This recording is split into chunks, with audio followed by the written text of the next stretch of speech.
So we will start with the things. Indian contract act जो कल हमने start किया है. So in the introduction we discussed that it is a very basis of all business law. जो जितने भी business law है उसके अगर बेसिक रूल्स कहाँ पे दिए हैं तो that is provided under the Indian contract act. And so it is known as a general principles of a contract. इसे हम बोलते हैं general principles of a contract, right from section 1 से लेकर सेक्शन 75 तक. Now in this every commercial transaction, कोई भी commercial transaction हो, that commercial transaction they are based on the agreement. All commercial transaction based on the agreement, and that agreement always creates a rights and duties in between the parties. So जो agreement की parties है उसमें rights and duties create करते हैं in that particular agreement, and that is a base for every commercial transaction. और उसी पे Indian Contract Act जो है that we need to understand. Now this Indian Contract Act is basically divided in two parts. Part number 1 जिसमें हम understand करते हैं section 1 से लेकर 75 तक, which provides a general principles of a contract.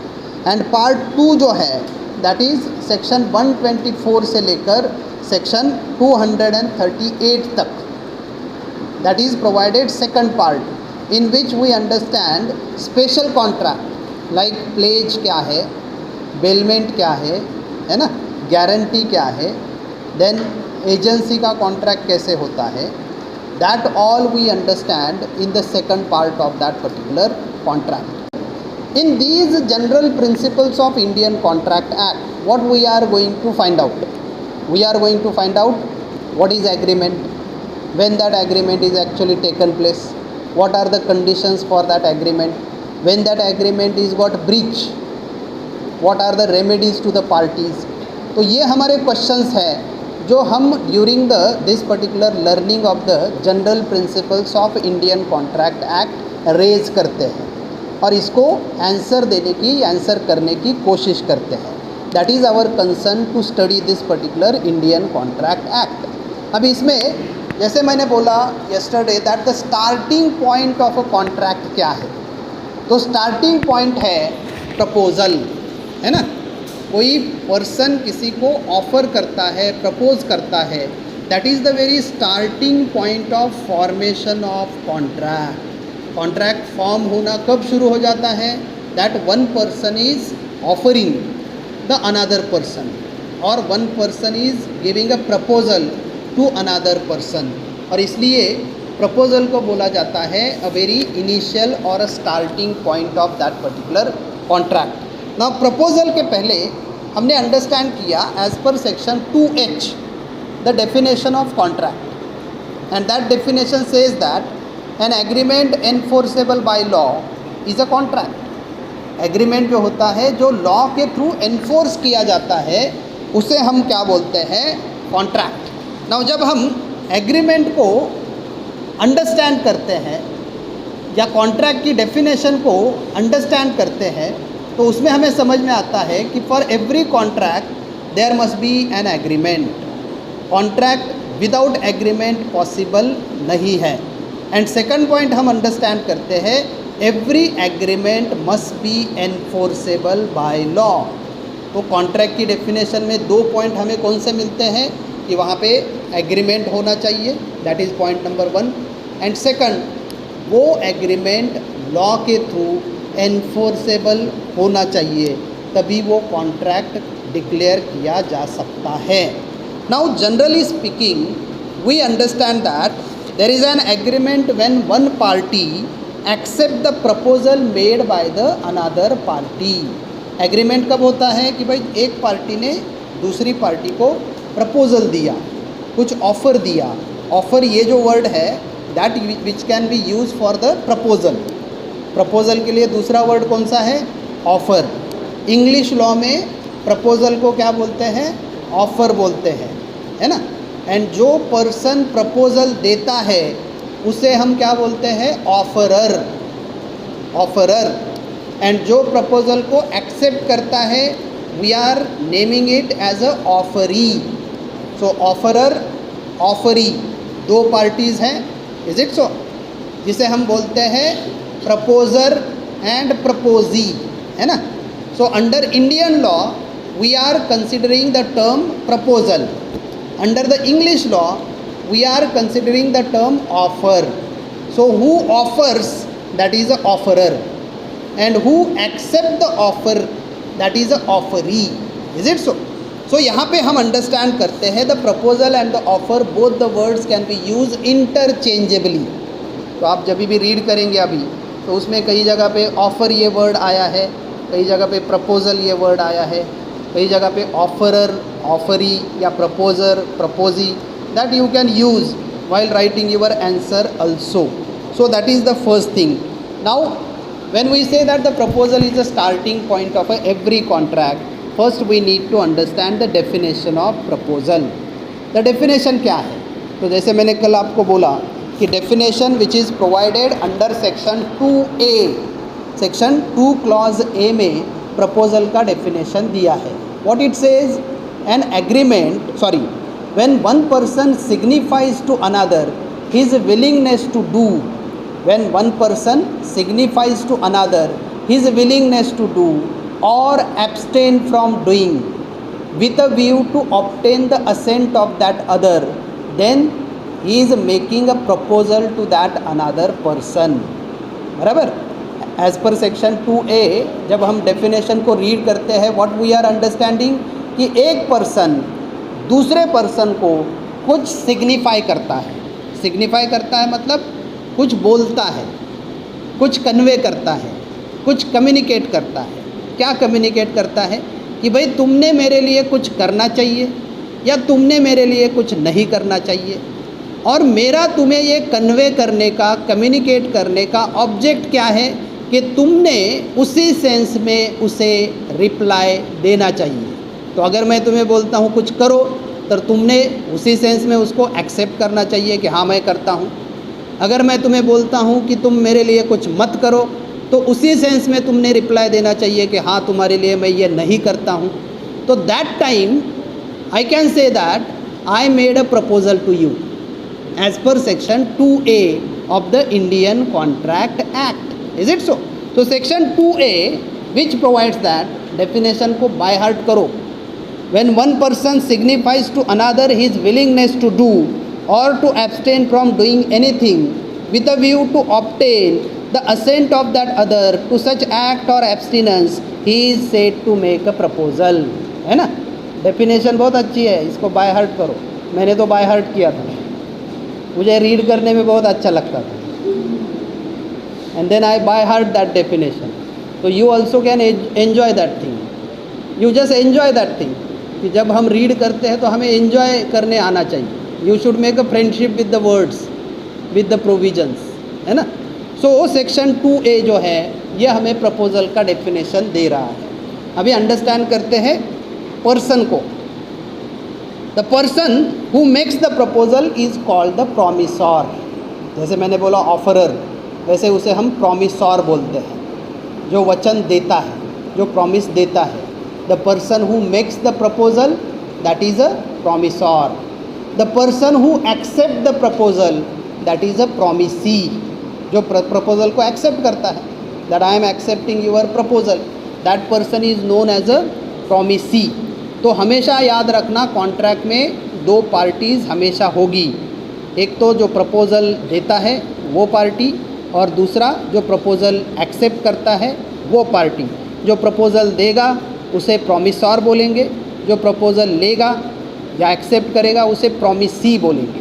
Now when proposal accept it becomes a promise. Is it so? When proposal accept it becomes a promise. तो हम understand करते हैं ना कि भाई मैंने ऑफ़र दिया, आपने एक्सेप्ट किया, it means that creates a promise in between that both the parties. So you need to understand the definition of promise. अगर प्रॉमिस का डेफिनेशन पूछा तो एक सिंपल एक स्टेटमेंट है, एक ही स्टेटमेंट है. क्या स्टेटमेंट है? When proposal accept it becomes a promise. Full stop. 2 mark. है ना। तो 2 मार्क के लिए एक statement, when proposal accept it becomes a promise, that you need to understand. And now from this we have to understand from the definition what are the essential elements characteristic of this definition. इस definition को थोड़ा थोड़ा करके अगर spilt किया, separate किया, तो हमें अंडरस्टैंड होता है requisites of a valid proposal. Valid proposal के लिए क्या क्या चीज़ें रिक्वायर है. तो इसको जब आंसर करते हैं तो पहला पॉइंट क्या आता है, प्रपोजल कैन बी एक्सप्रेस और इम्प्लाइड, है ना. Proposal can B express or implied. Do you want me to write on the blackboard या नहीं? You can understand that thing. So proposal can be express or implied. 2 word है, express and implied. express का मतलब है either in oral or written form. express means either in oral or written form. implied का मतलब है by the conduct of the parties. By the conduct of the parties. Is it so? Now express, जैसे A write a letter to B, या हम बोलेंगे A wrote a letter to B, या A orally communicated to B that he want to sell his plot of land for 2 lakh rupees to B. B in response accept the proposal of A. So here we are understanding the proposal is made in an express manner because it is made either orally, A ने orally B को बोला है, या फिर through letter in writing A made a proposal to B, है ना. तो यहाँ तक तो समझ में आ गया कि proposal can be made express, but how? By the conduct of the parties. How it is implied. So implied के लिए हम क्या अंडरस्टैंड करते हैं, you went in a mall, आप मॉल में गए, you taken a particular packet, you directly went on the counter, you paid that amount, that lady or whosoever accepted that amount, she click on the button, the bill came, you taken the bill, put it in the bag and you went away. यहाँ पे आपने orally कुछ बोला, नहीं बोला. Writing में उनको कुछ आपने बताया कि मुझे ये चाहिए, नहीं चाहिए. तो यहाँ पे इम्प्लाइड मैनर में by the conduct of the parties proposal conveyed, communicated from one person to another person, and through that way the proposal is validly taken place between the 2 parties. So proposal can be express also or proposal can be implied also. जसं काल मी सांगितलं की तुम्ही गेला एखाद्या शॉपमध्ये, बाहेर सगळं लावलेलं असतं, तुम्ही एखादं पॅकेट तोडता, त्याचे पैसे पे करता, ते पॅकेट घेऊन तुम्ही जायला लागता. तो नोबडी हॅज सेड एनिथिंग, त्याने पण काय बोललं नाही, तुम्ही पण काय बोलला नाही, आणि तिथं ते ट्रान्झॅक्शन झालं. So proposal can be implied also. Book shelf असतं बाहेर लावलेलं, एखाद्या बुक शेल्फवाला जो असतो त्याच्या बाहेर तिथं पुस्तकं लावलेली असतात. तुम्ही ते पुस्तकं बघता, त्याच्यातलं एक पुस्तक घेता, त्याचे पैसे बघता, तुम्ही त्याला पैसे देऊन टाकता आणि तुम्ही ते बुक्स घेऊन तुम्ही जाता.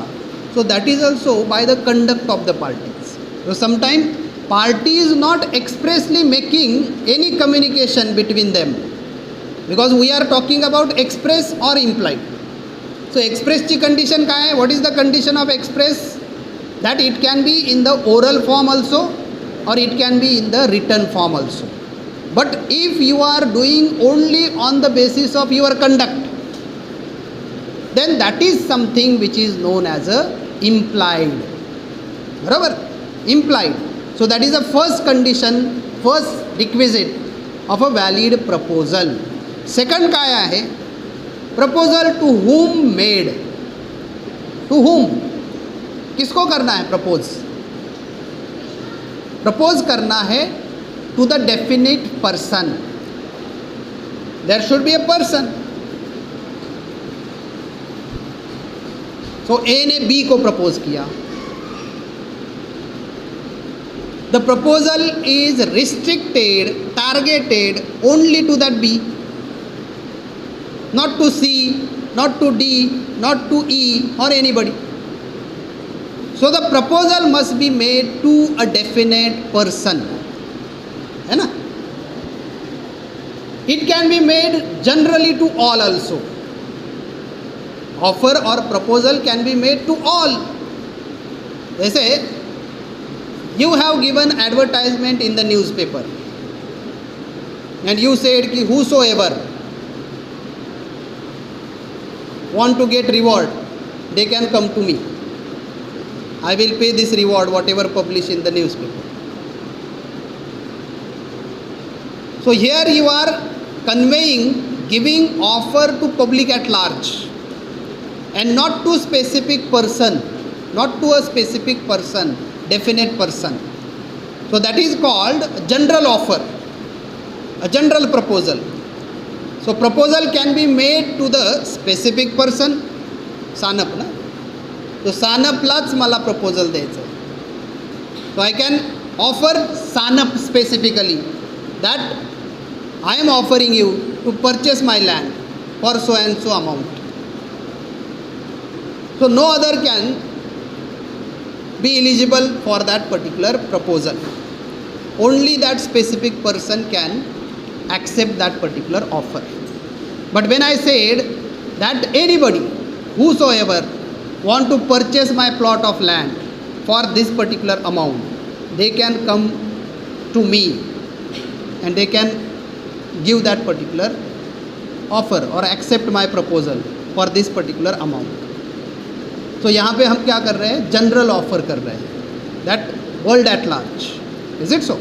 So second condition says that the offer can be made to a specific determinate person or it can be made to the world at large, which is known as a general offer or general proposal. Next है act or abstinence. In the proposal we understand act or abstinence. Act म्हणजे काय? To do something. Abstinence म्हणजे काय? Not to do something, है ना? Abstinence, abstain करना, abstain.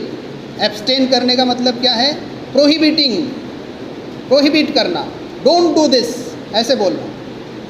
मैं बोल रहा हूँ तुम्हें don't do this. That is also a valid proposal. Is it so? That is also a valid proposal. जैसे हम definition में क्या read करते हैं? When one person signifies to another his willingness to do or abstain from doing. Abstain from doing. Abstain मतलब मैं तुम्हें बोल रहा हूँ कि तुम ऐसा मत करो, तो तुम ऐसा मत करो, that is also valid proposal. अभी ये कैसे? तो when I said that कि A owes to B 5,000 rupees and there is a certain due date, की त्या ड्यू डेटमध्ये त्याने ते पैसे त्या बीला दिले पाहिजे. आता बीला जर हे लक्षात आलं की हा मला पैसे देणार नाही, we understand it as a B is offering to A that I will not file a suit against you or I will not file a case against you if you provide me the equal security of 5,000 rupees in regards with that particular debt. जी debt तुला द्यायची आहे 5,000 जे द्यायचे आहे त्याचे जर equal security तू आधीच मला जर दिली तर मी तुझ्या विरुद्ध कुठलीही केस दाखल करणार नाही. That is called abstinence. So proposal can be understood as an act to do something or as an abstinence not to do something. In both manner proposal can be understood. So that is the a very requisite of that particular valid proposal. Now next है assent of offeree. Assent of offeree. Assent म्हणजे काय? Consent. Consent पाहिजे. कोणाची consent पाहिजे? Offeree, offeree, promisee. Is it so? Proposal कधी accept होतं? ज्यावेळी तुम्ही कम्युनिकेट करता.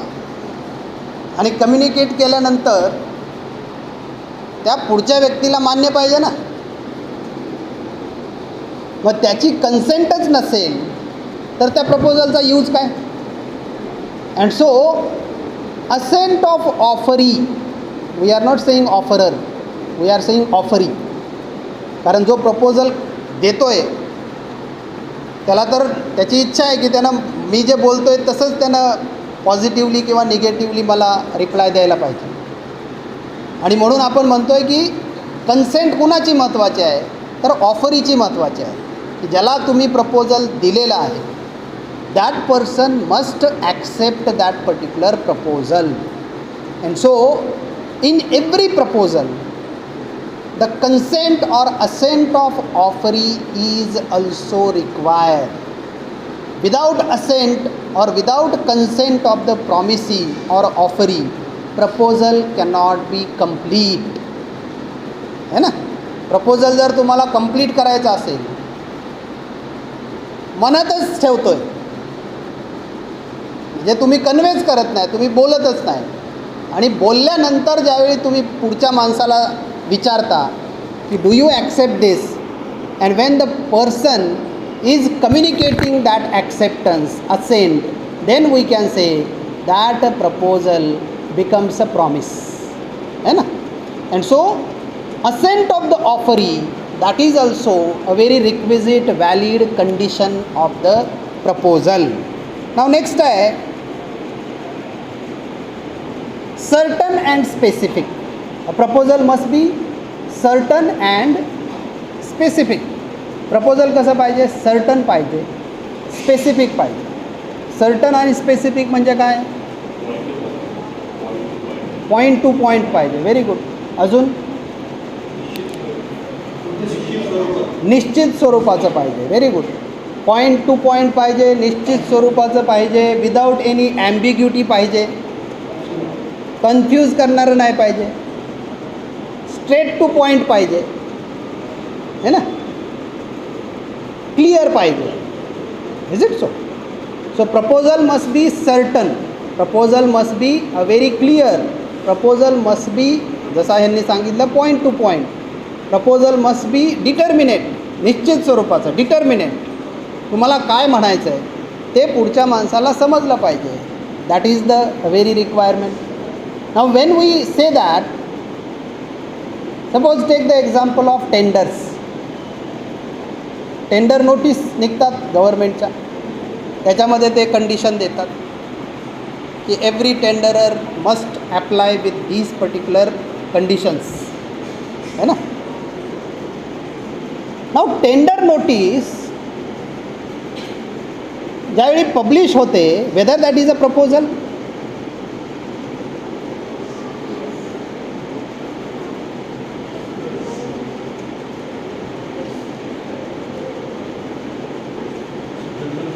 समजा टेंडर नोटीस पब्लिश झाली आणि तुम्ही टेंडर भरलं, तर याच्यामध्ये ऑफरर आणि ऑफरी कोण, गव्हर्मेंट इज अ ऑफरर आणि तुम्ही offeree. Wrong, 0 mark.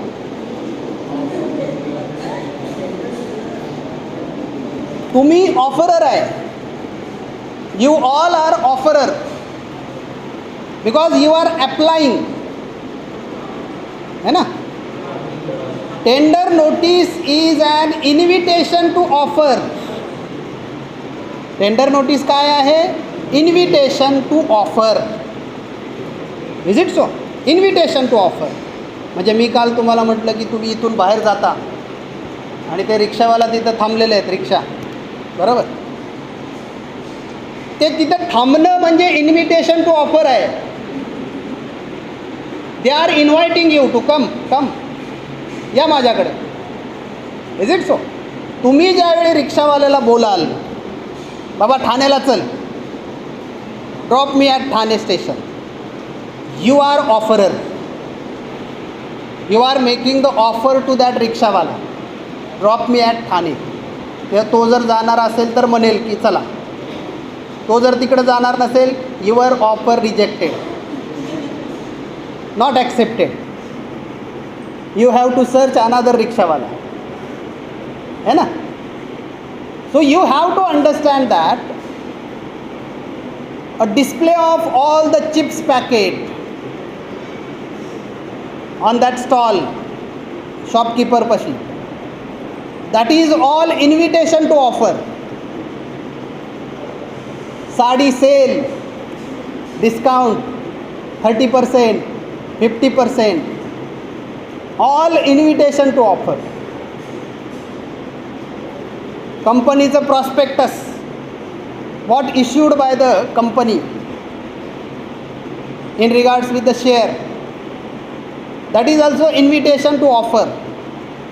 Government's tender notice published in the newspaper, invitation to offer.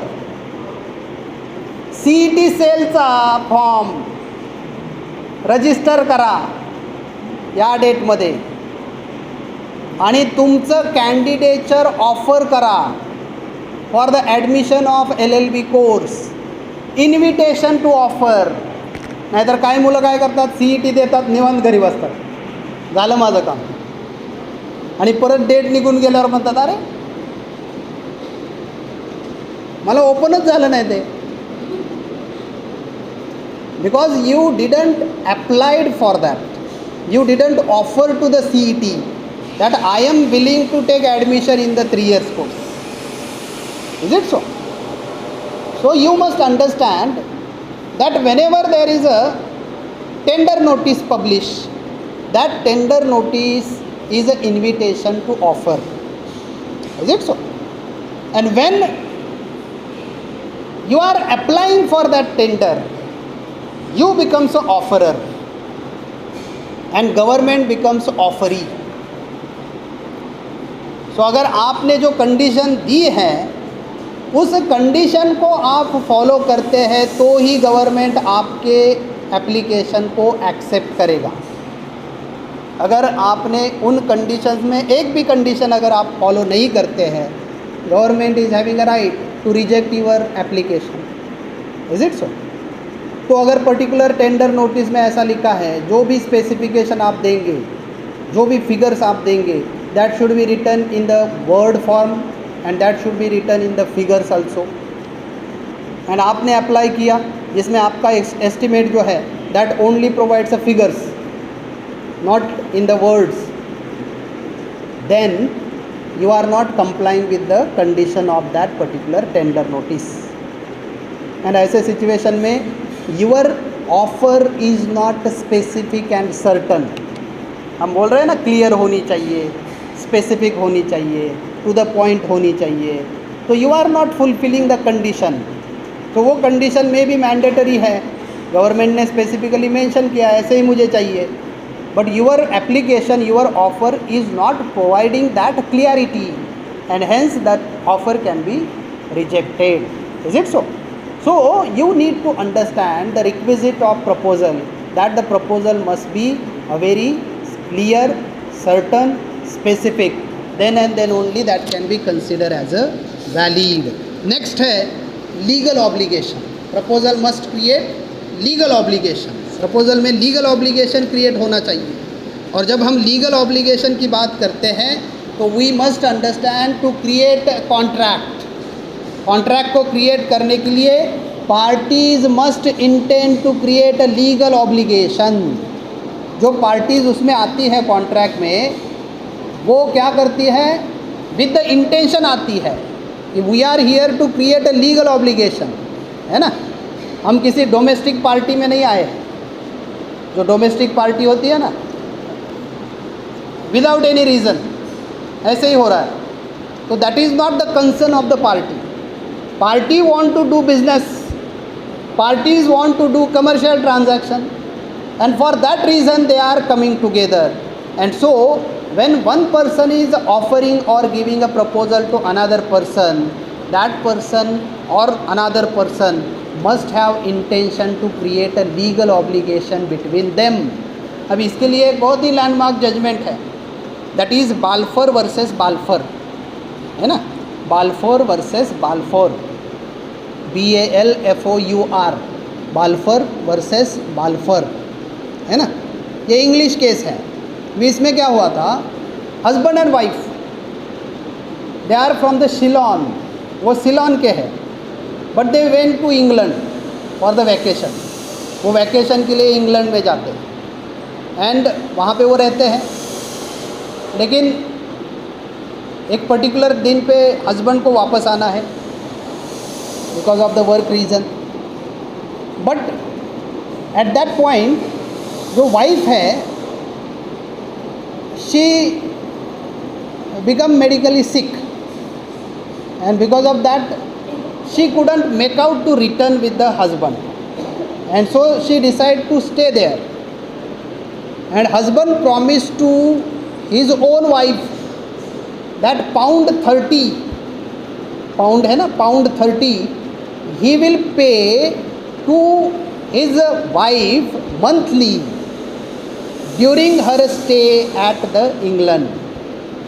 जब तक वो इंग्लैंड में रहेगी वो मंथली क्या करेगा, पाउंड 30 इतना अमाउंट उसको पे करेगा from the Ceylon for the medical expenses. Then wife वहाँ पे, हस्बैंड शिलोन में, एंड कुछ सर्कमस्टेंसेस बिगड़ जाते हैं दोनों में and they got separated from each other, वो दोनों एक दूसरे से अलग हो जाते हैं। Now husband stop that payment of pound 30 to the wife. Wife file a suit in the court of law because she want that you promise. Now court में जब ये केस डिसाइड होता है तो कोर्ट इस क्वेश्चन को determine करता है कि whether that promise which made by the husband to his own wife was with the intention to create that legal obligation जो कॉन्ट्रैक्ट में हम अंडरस्टैंड करते हैं। And the court answer that the promise what made by the husband to his own wife was not with the intention of create the legal obligation, and because of that husband is not entitled to pay that particular pound 30 to his own wife. है ना, अगर आप contract में जो sense हम understand करते हैं उस सेंस से अगर इस ट्रांजैक्शन को देखते हैं तो हस्बैंड एंड वाइफ के बीच में कॉन्ट्रैक्ट कैसे आ सकता है? हस्बैंड एंड वाइफ के बीच में कॉन्ट्रैक्ट नहीं हो सकता है। तो इसके लिए हस्बैंड लायबल नहीं है to pay that particular amount to his own wife. That was decided in Balfour versus Balfour. और सिंपल करते हैं, अभी शिंदे और सानप फ्रेंड है, तो सानप ने शिंदे को बोला कि आज मेरा बर्थडे है, आज मेरा बर्थडे है, तो आप मेरे घर पे शाम को आ जाओ, डिनर पार्टी रखी है ना। तो शिंदे भी बोलते हैं कि मैं आता हूँ शाम को, लेकिन बेचारा वेट कर रहा है, लेकिन शिंदे आया ही नहीं, है ना। तो जो अनकंज्यूम फूड है, अनकंज्यूम फूड, इसके लिए सानप शिंदे के ऊपर सूट फाइल करता है कि इसने प्रॉमिस किया था लेकिन इसने मेरा प्रॉमिस फॉलो नहीं किया, और इसकी वजह से मेरा जो अनकंज्यूम फूड है जो इसके लिए मैंने ऑर्डर किया था वो मेरा लॉस हुआ है, and I want to recover that amount from Shinde. Whether this can be enforceable in the court of law? The answer is no, क्योंकि ये आपके डोमेस्टिक ट्रांजैक्शन है ना, ये आपके डोमेस्टिक रिलेशन में आते हैं, कॉन्ट्रैक्चुअल रिलेशन में नहीं आते। ये सोशल ट्रांजैक्शन होते हैं, डोमेस्टिक ट्रांजैक्शन होते हैं, इसको आप एज अ कॉन्ट्रैक्ट एनफोर्स नहीं कर सकते हैं। इज इट सो? जैसे हम इनवाइट करते हैं शादी में और पता चला कि लिस्ट बनाई थी, इसमें से 100 लोगों ने लिस्ट में नाम था, लेकिन 70 लोग ही आए, 30 लोग आए ही नहीं। तो हम क्या अभी 30 लोगों के ऊपर केस फाइल करेंगे क्या? ये 30 लोगों ने इतना लॉस किया है, नहीं हो सकता है।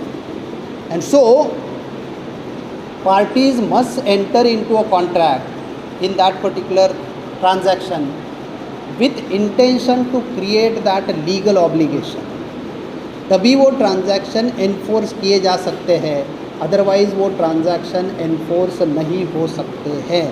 तो that is with reference to Balfour versus Balfour, ये आपको याद रखना है.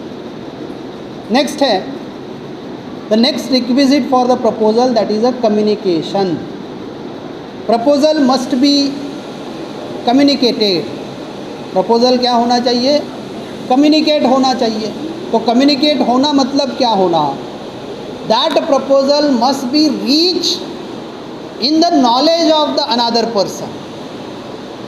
That proposal when made by one person, that must be reach in the knowledge of another person, then we understand the communication of proposal is completed. Is it so? मतलब जैसे मैं बोल रहा था, मुझे प्रपोजल देना है लेकिन मन में ही है, मुझे प्रपोजल देना है लेकिन I am not able to communicate that person, rather I am not communicating to another person, then that is not complete proposal. Proposal complete कब होगा? When the communication of that proposal is made to that person itself. Is it so?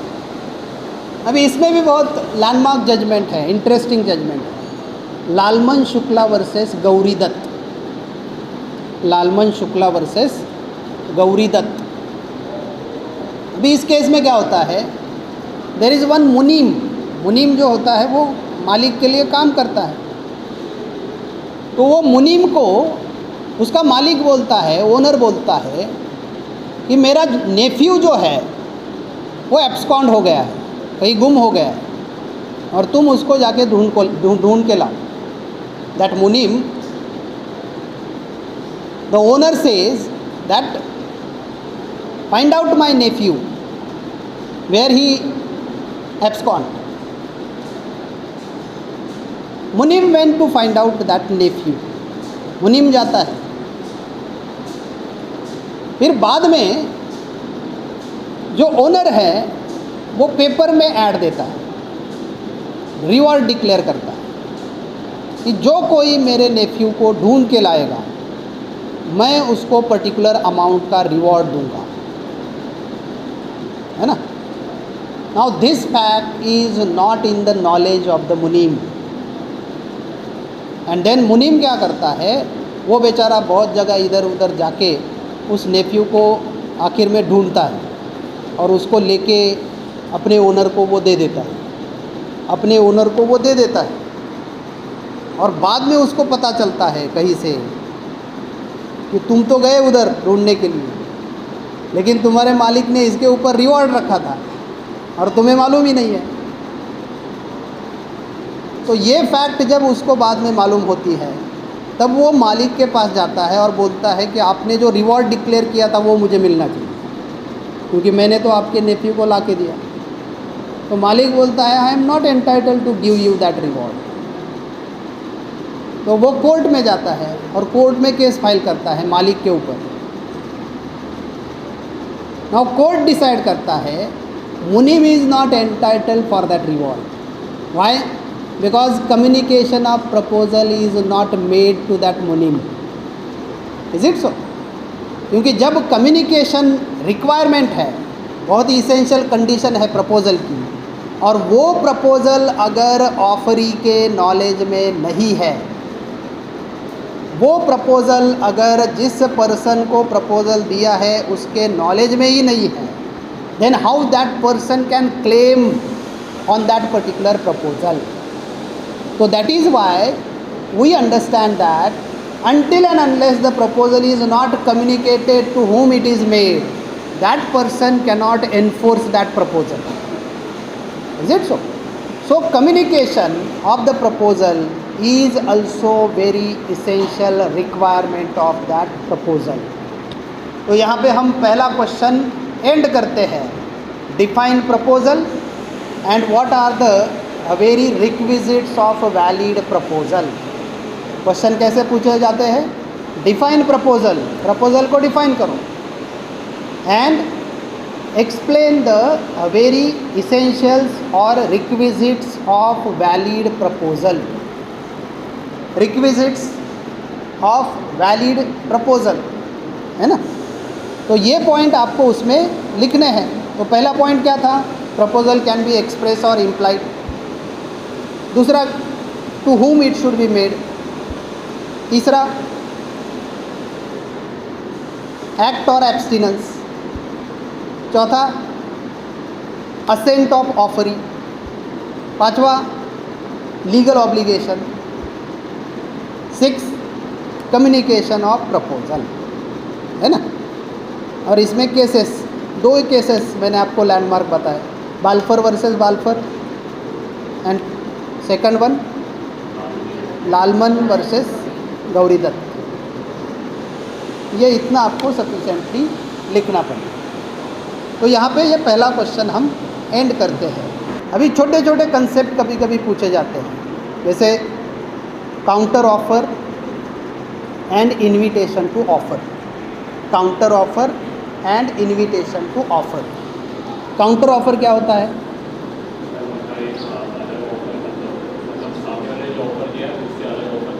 Yes, सामने वाले के offer को ही offer करना। वो बेचारा बोल रहा है मैं 1000 में दूंगा, आप बोल रहे हैं नहीं नहीं 800 में लूँगा, तो आप क्या कर रहे हैं? काउंटर ऑफर दे रहे हैं। You are offering to offer, then that is known as a counter offer, है ना। Invitation to offer, that you understood. Now invitation to offer आप कभी नहीं बोलेंगे, है ना। So when somebody invites you to offer, that is a invitation to offer, is it so? तो पहले जब भी आप ऐसी चीज़ों को देखेंगे तो पहले आइडेंटिफाई करो। होटल में जाके बैठे मेनू कार्ड देख रहे हैं, इन्विटेशन टू ऑफर, है ना। बिकॉज दैट होटल वाला हर एक टेबल पे वो रखा है मेनू कार्ड। क्यों रखा है? ऑर्डर दो, जो उसमें लिखा है उसका ऑर्डर दो।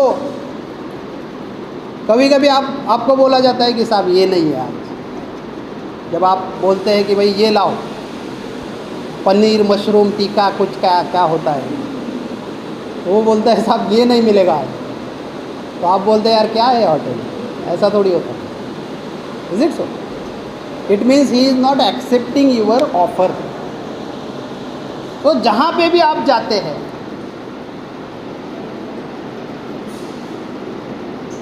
टिकट काउंटर पे, रेलवे पे जब जाते हैं स्टेशन पे, that person is sitting to issue ticket, invitation to offer, invitation to offer. जब आप जाके उसको बोलते हैं भाई खाने का दो, मुंबई का दो, that is your proposal. You are making a proposal to that particular ticket wala, so that he will enter in that system and he will generate that ticket, and then you will pay that amount to that railway. In that way you are making offer and the railway is accepting your offer. So in that way you can observe at every particular place, जब भी आप कोई भी commercial transaction करोगे, you will identify all these principles, either invitation to offer, offer, acceptance of offer, promise, consideration, contract, agreement, सब कुछ। Is it so? तो यहाँ पे हम पहला क्वेश्चन वाइंड अप करते हैं and will stop with this contract lecture also. Thank you very much. Thank you.